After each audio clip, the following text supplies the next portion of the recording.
በክፍል አንድ ያያችሁት ሁሉ የሚስጥሩ የላይኛው ገጽታ ብቻ ቢሆንስ? ምክንያቱም ላሊበላ ሁሌም ቢሆን የሥነ ሕንፃ ድንቅ ክስተት ብቻ አልነበረም፣ ለአንድ ታላቅ ቀውስ የተሰጠ ምላሽ ነበር እንጂ። ላሊበላን ለመረዳት ኢትዮጵያን ለጥቂት ጊዜ ለቃችሁ መውጣት አለባችሁ።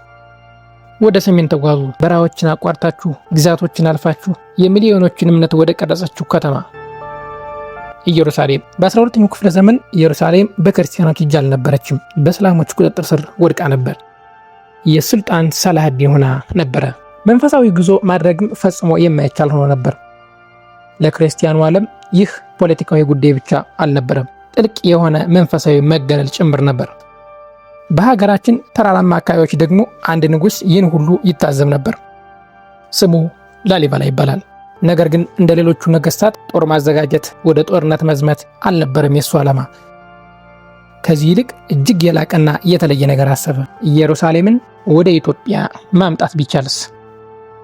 በምሳሌ እሷኑ በሚገልጽ መልኩ ሳይሆን በአካል በገሃድ ቅድስቲቱን ከተማን ራሷን እንድታንጸባርቅ ተደርጎ የተነደፈ ቅዱስ ስፍራ ላይ በጥልቅ ዓላማ የተቀረጹ አብያተ ክርስቲያናት፣ ትርጉምን ባዘሉ መንገዶች የተሳሰሩ፣ ወንዙም ሳይቀር የዮርዳኖስ ወንዝ ተብሎ የተሰየመበት። ይህ ተራ ግንባታ አልነበረም። ይህ ኢየሩሳሌም ትክክለኛ ግልባጭ ነበር። ነገር ግን ይህ ከሃይማኖትም በላይ ነበር። ይህ የረቀቀ ስልት ነበር። በኃይል ሳይመኩ እምነትን የመጠበቂያ መንገድ፣ ኢትዮጵያን የክርስቲያኑ ዓለም መንፈሳዊ ማዕከል የማድረጊያ መንገድ። ላሊበላ ኢየሩሳሌምን ፍለጋ አልባዘነም፣ ይልቁንም ከዚሁ ተካት። ነገር ግን እንደዚህ ያሉ ራዕዮች በነፃ አይገኙም። በሺዎች የሚቆጠሩ ሰራተኞች፣ የዓመታት ድካም፣ መጥረብ፣ መፈልፈል፣ ወደ ጥልቁ ዓለት መውረድ ይጠይቃል።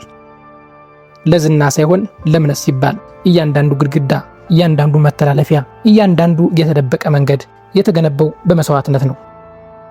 ይሁን እንጂ ህዝቡ እያየው ያለው ነገር ማብራራት አልቻለም። ምክንያቱም የሥራው ግዙፍነት፣ የጥበቡ ረቂቅነት፣ የግንባታው ፍጥነት የተለየ ታምር እንዳለ እስከ መነገርም አድርሶታል። መላእክታን በሌሊት እየመጡ ከሰው ልጅ አቅም በላይ በሆነ ፍጥነት ስራውን ይቀጥሉት እንደነበረ በትውፊት ይነገራል። ምናልባት እምነት ሊሆን ይችላል፣ ምናልባትም ሚስጥር፣ ወይም ደግሞ ሁለቱም ሊሆን ይችላል። ላሊበላ ተራ ስፍራ ብቻ አይደለም፣ በምድር ላይ የተቀረጸ ትልቅ መልእክት ነው።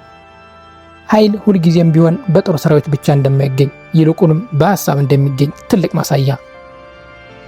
ዛሬም ድረስ እነያ ዝምተኛ ውቅር አብያተ ክርስቲያናት ያንኑ ጥያቄ ይጠይቃሉ።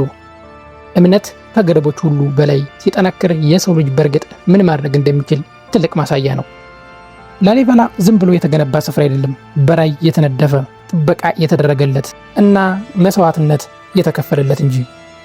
ምናልባት እውነተኛው ታምር ይኸው ሊሆን ይችላል። በሁለት ክፍል ያዘጋጀንላችሁ የላሊበላ ውቅር አብያተ ክርስቲያናት ታሪክ ይህን ይመስላል። ወደ ላሊበላ ጉብኝት ሄዳችሁ ያስደነቃችሁ ነገር ምንድን ነው? በኮሜንት ሐሳባችሁን አካፍሉን። በሚቀጥለው በሌላ ቪዲዮ እስክንገናኝ ቪዲዮውን ላይክ፣ ቻናሉን ሰብስክራይብ ማድረግ እንዳትረሱ። ሰናይ ሳምንት።